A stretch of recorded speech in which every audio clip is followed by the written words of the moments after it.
All right, y'all. This is a general Atlas AP History overview for both AP World and AP US History. This course is completely asynchronous and is sequential, so you can work ahead. You will have meeting times depending on which class you're in. A days for World, B days for A Push. Currently, that can change, so please make sure that you look at the assignment page. Every week at 12 a.m., no matter if the Monday is an A day or a B day, then your assignments for that week will open. Your due dates will vary whether or not I give you extended time to allow you to turn things in on other days. So please make sure that you're looking at your calendar. If you are behind in the course, you will be required to attend meetings. You also will be required to attend meetings after you get feedback. So if you take a test or you turn in a paper, you will have a meeting with me to go over feedback. Weekly attendance is recorded every Monday. It is for the previous school week. So, for example, this year, the first day of school is Tuesday. So, I'll be taking attendance for Tuesday, Wednesday, Thursday, Friday on Monday. Multi-day assignments count for all the days listed. If it spans that many days and you submit the final product, and that covers your days because those were like project work days. Technology issues do not equal an excused absence for anything. You get locked out. Zscaler issues, Canvas goes down. We have dealt with all of them. You will get information from me. So make sure that you access your student email, your parent square or student square rather. And when we get into a little bit deeper, we'll get remind codes so that I can send out announcements via text and you have those as well. Check your course announcements. That's where I'm going to put your urgent updates if I need to cancel office hours or anything. We're going to go over how to email, but please make sure that anything that you post on announcements can benefit everybody, not just you. If that's the case, you need to email me directly. When you do email me, you need to have a clear and specific subject line. It does not need to be the entire question or statement in the subject line. That is unacceptable. You should have the full name and course information. If you just put, I'm from your AP course. Okay, cool. I teach too. So make sure you put A Push or AP World History or World History AP. WHAP is usually how I do it, or APWM, AP World Modern. And then A Push is AP United States History. Specific details about the assignments and deadlines, and then make sure that I can respond to your questions. So if you don't give me enough information, you're going to get one of two things. One, you're going to get an email back within 24 school hours that says, that wasn't specific enough. I have no clue what you're talking about. Can you please be more clear?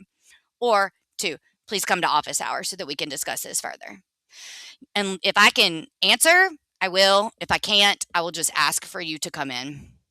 So when should you use office hours? Well, what are office hours? Because you might be coming in from 8th grade where you didn't have as much, or be coming from a synchronous school, traditional school, or your teachers just didn't really use them that much, or you didn't use them that much in previous time. Excuse me. This is dedicated time for you to meet with me. You can ask questions and get support, guidance, feedback, discussion, and this is available to all students. It's one of the most underused aspects of virtual education that kids are not using. Office hours are not just for students who are failing. Okay, so you just need to make sure that when you come in, you know that you don't know everything. Office hours are part of your learning process, not an additional thing. It is already kind of like woven into the course that you come meet with me, so please do so. Best reasons to attend. If you're having an issue with assignment, like it's not functioning properly just for you, or you can't figure something out, office hours. Confusing concepts, office hours. Follow-up questions from class, office hours or recordings. Reviewing assignments and projects, office hours. Prepare for an exam, office hours. Feedback on work, office hours. Help studying, office hours. You see a trend here? Good times to attend. Come early and come often.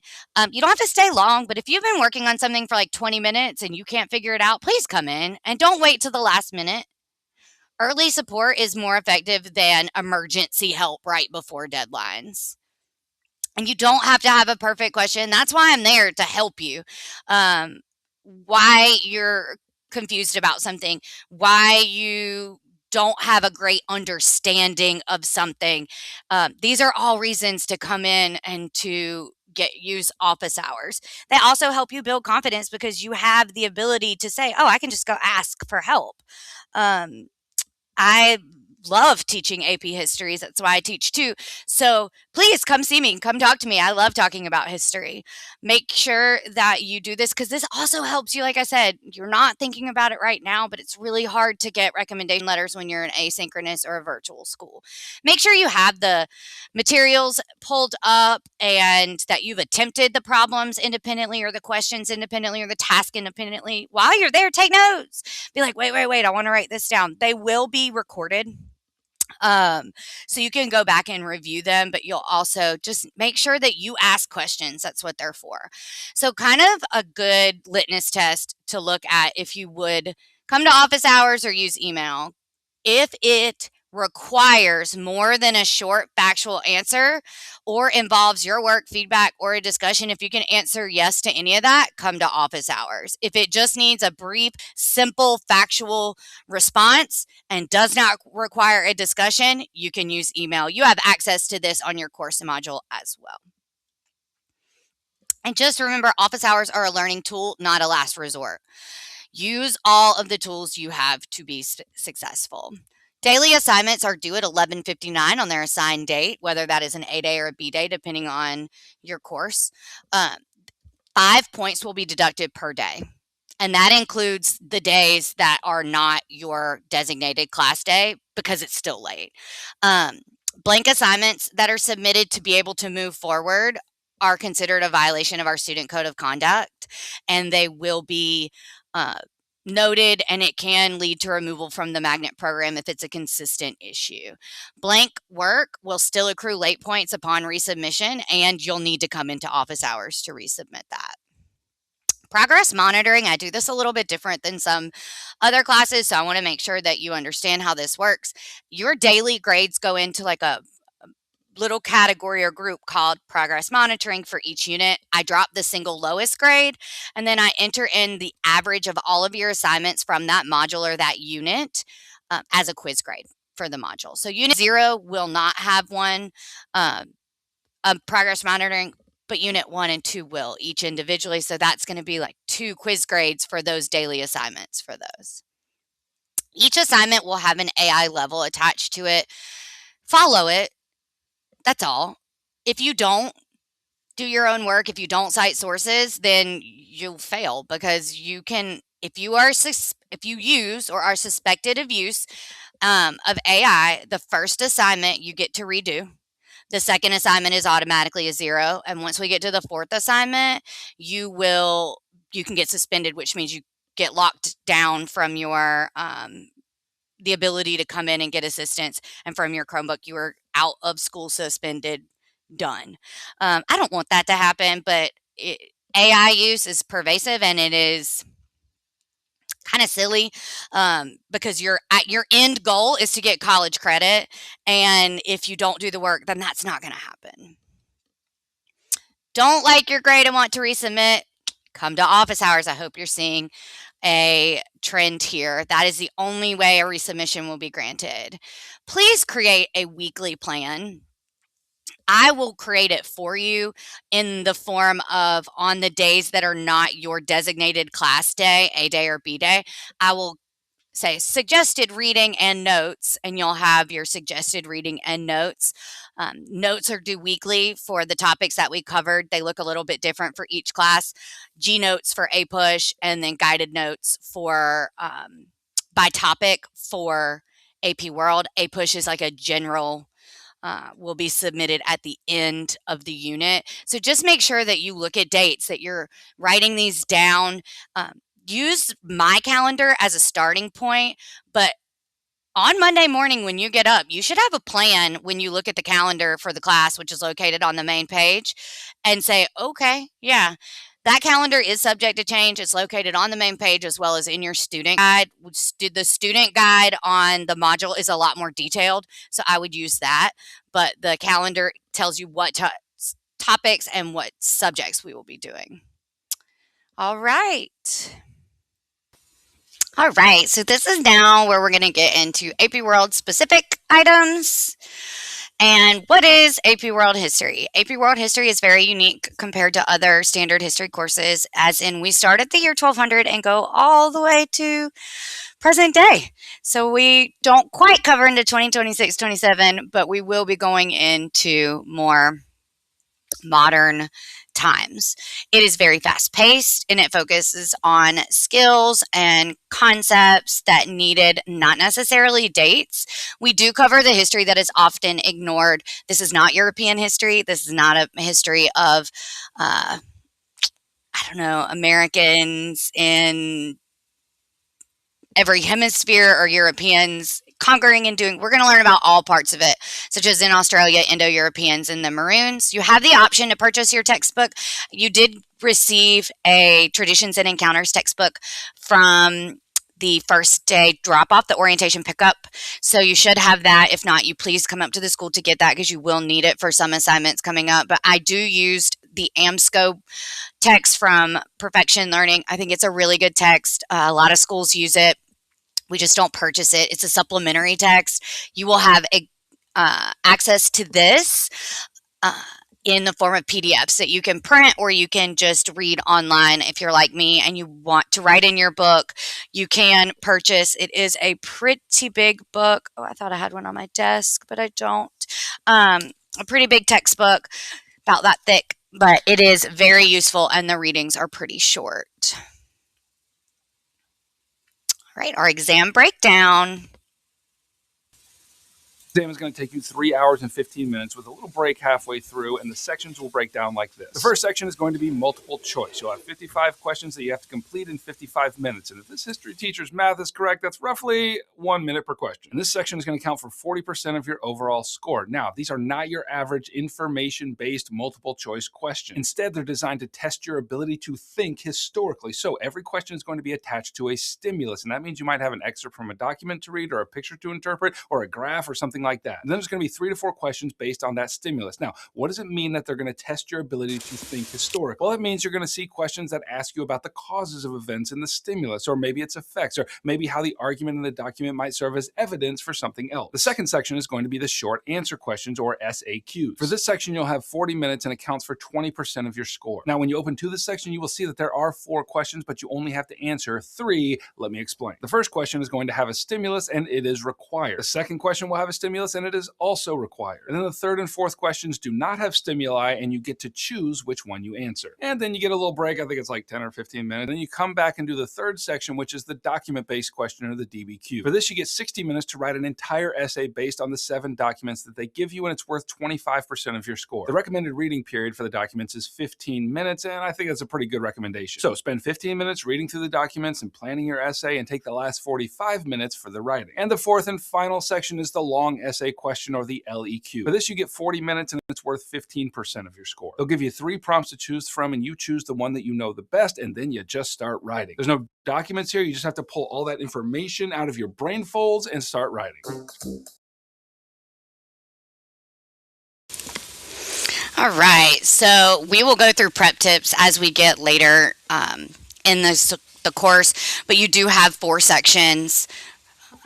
Section 1 is part A and B, so that's kind of how it breaks in. Part A is that multiple choice question. Part B is the SAQ. Then you have your DBQ and LAQ timed together for 60 minutes and 40 minutes for 100 minutes as your part, section 2. So AP World History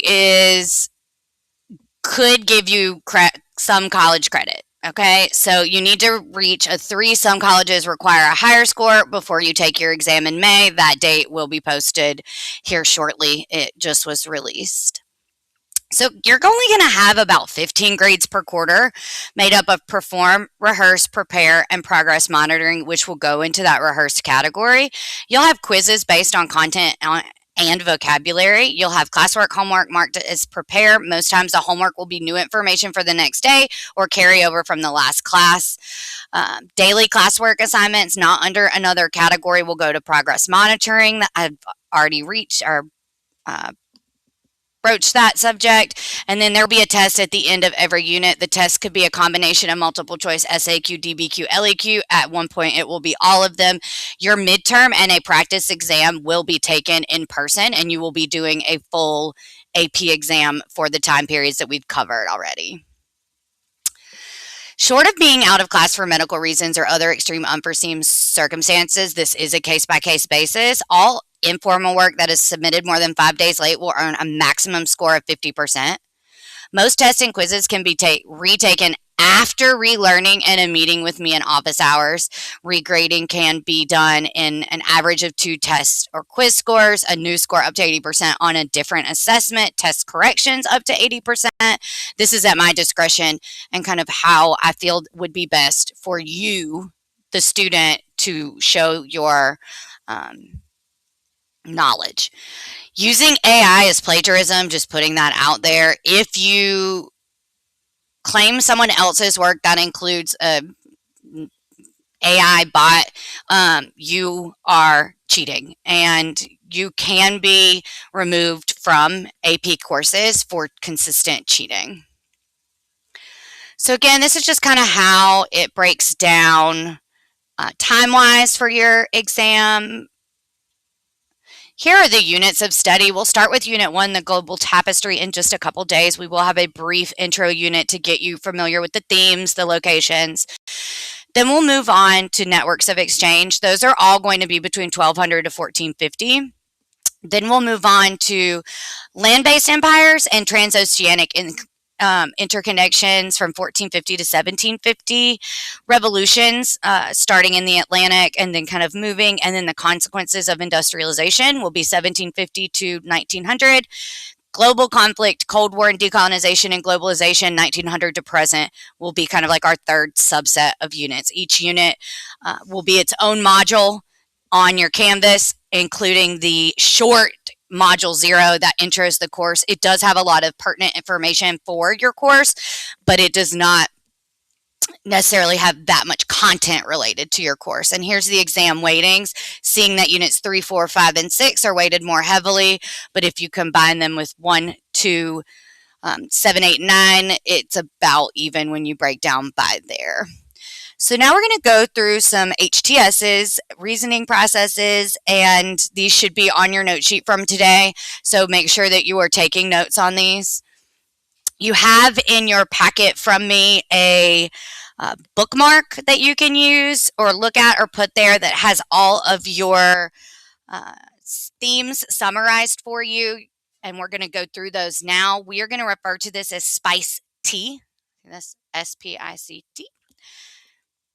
Theme 1 is society. This is the development and transformation of social structures. So we're looking at gender roles, social structures, economic classes, racial and ethnic constructs, family and kinship, matrilineal and patrilineal societies. Then you have politics. This includes state building, expansion, and conflict. So political structures, forms of government, empires, nations, and nationalism, revolts, revolutions, structures and organizations are all kind of included. Theme 3 is interaction between humans and the environment. This could be demography and disease, so population, patterns of settlement, technology, and migration. Theme 4 is the development and interactions of cultures, religions, belief systems, philosophies, and ideologies. This can also include science and technology that is transferred from one society to another, such as the arts and architecture could be examples of those. Theme 5 is economic systems. This is the creation, expansion, and interaction. So we're going to be looking at agriculture and pastoral production, trade and commerce, labor systems, industrialization, capitalism, and socialism in this theme. And lastly, we have technology and innovation. This is new ways of doing things, so it might not be new to us, but it was new at some time. So invention, science, tools, industrialization, machines, medicine, and vaccines. Your historical thinking skills, there are 6. Skill 1 is identifying and explaining historical developments and processes, how things happened and why. Skill 2 is sourcing and citation, so analyzing sources and the situation of primary and secondary sources and using them usually to construct an argument. Skill 3 is claims and evidence in sources. So you're going to be analyzing arguments in primary and secondary sources. They like to do this a lot in your writing. Skill 4 is contextualization. You're going to be analyzing the context. So, what happened before or meanwhile something else was happening. Skill 5 is making connections using your historical reasoning processes of comparison, causation, and changing continuity over time to analyze patterns and connections between and among historical developments and processes. And last is argumentation. Kind of all these build up to this, that you can make a historically defensible claim and you can support that argument using sources is the end goal. So your reasoning processes are comparison. Just to simplify that, it's compare and contrast, similarities and or differences.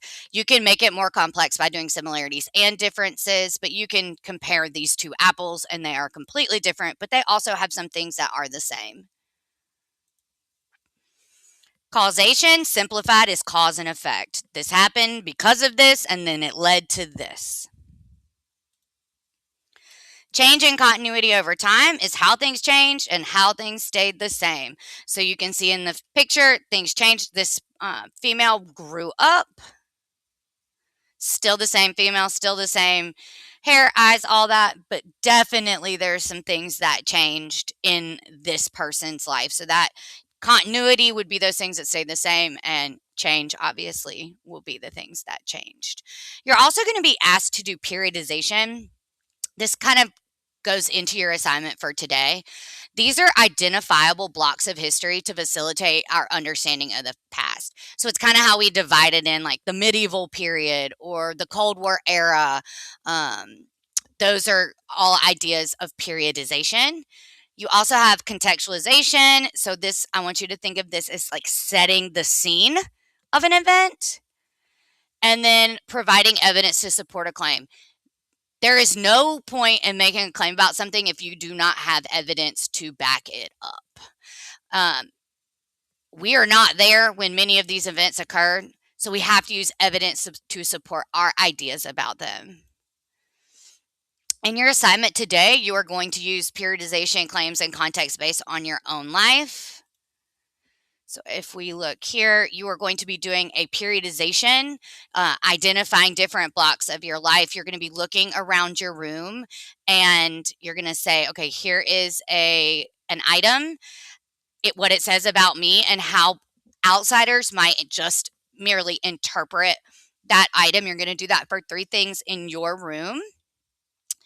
Then you're going to contextualize some events. You're going to give 3 life events and describe how they provide context for who you are as a person today. So, for example, I could put on here the birth of my son and how I'm a mom through and through. So that would be that. And then you're going to tell me about yourself so that I know just a couple things about you. Make sure that you have also completed the discussion board for today. Before you began this, you should have completed your discussion board. Introduction and historical meme, finding a meme. Of course, it doesn't want to load, but you're just going to tell you and your classmates a little bit about yourself if you haven't done this yet. And make sure you answer, why did you sign up for AP World History? 2 expectations you have for this class and 2 questions or concerns that you have. And then find a historical meme and upload it. And under the meme, write an explanation. So what is the meme referencing, who, when, or what event, and the meaning or joke it uses. So after posting, you're going to read at least 1 classroom's post and reply with either a similarity that you share or a clarification that you share. Or that you find, rather. All right. If you have any questions, please come to office hours or shoot me an email.